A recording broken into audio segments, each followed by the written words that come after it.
Hello everyone, তোমরা সকলে কেমন আছো? আশা করছি ভালো আছো আর আমিও খুব ভালো আছি। তো তোমাদেরকে সঙ্গে নিয়ে আমি আরেকটি ভিডিও শুরু করে দিয়েছি। ভিডিওটা কন্টিনিউ দেখতে থাকো, আশা করছি তোমাদের খুব ভালো লাগবে। তো আমি এখন সকালের কাজকর্ম সব কিছু সেরে চলে এসেছি রান্নাঘরে।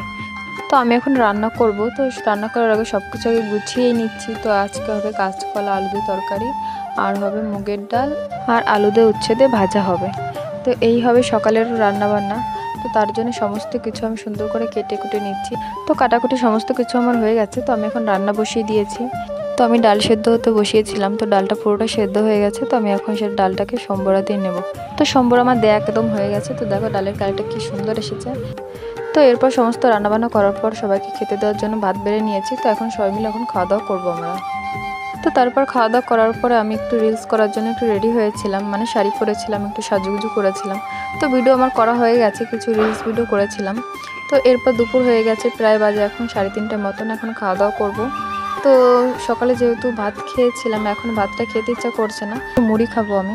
যেহেতু সকালের একটু ডাল ছিল, তো তোমাদেরকে দেখাতেই ওই বয়সে একদম নিচে হয়ে গেছে, মানে অল্প একটু ছিল।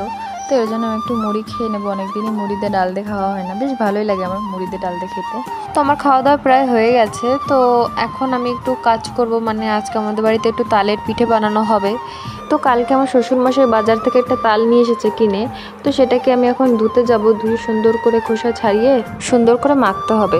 তো মাকে বলেছিলাম যে তুমি একটু তালটা একটু মেখে সুন্দর করে করে দাও। তো মা বলছিল আমি অন্য একটা কাজ করে দিচ্ছি, তুমি তালটা মাখো।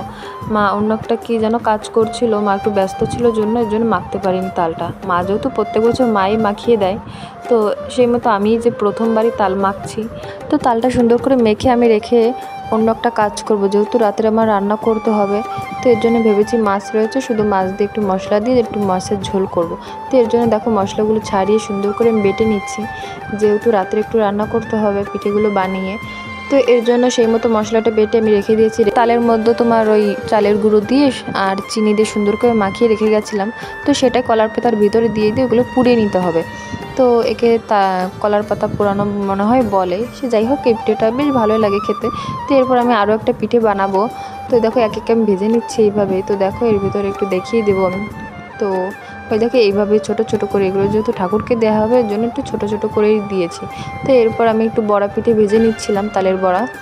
তো দেখো বেশ সুন্দরই হচ্ছে। এবার প্রথমেই দিয়েছি এর জন্য অল্প করেই দিয়েছিলাম, যে ভেবেছিলাম লেগে যায় নাকি। তো এরপর আমি একটু তেলের ভিতরে তোমার ভাজা পিঠে করে নিচ্ছিলাম। দেখো সুন্দর করে, মানে বেশি একটা ফোলেনি, বেশ ভালোই ফুলেছিল। যেহেতু ভিতরে সুজি দেওয়া রয়েছে এর জন্য একটু কম কম ফুলছে, কিন্তু ফুলছে, কিন্তু বেশি একটা ফুলে যে ওঠে না সেটা আর উঠছে না। সে যাই হোক এভাবে আমি প্রত্যেকটা পিঠে ভেজে নেবো। তো আজকে আমি 3 রকমেরই পিঠে বানিয়েছি। তো পিঠেগুলো খুব সুন্দরও হয়েছিল খেতে, সবাই বললো, মানে মা বাবা। তো সে যাই হোক, তারপর আমি রাত্রে রান্না করেছিলাম মাছের ঝোল আর ভাত। তো এই নিয়ে আমাদের রাত্রে খাওয়া দাওয়া হলো।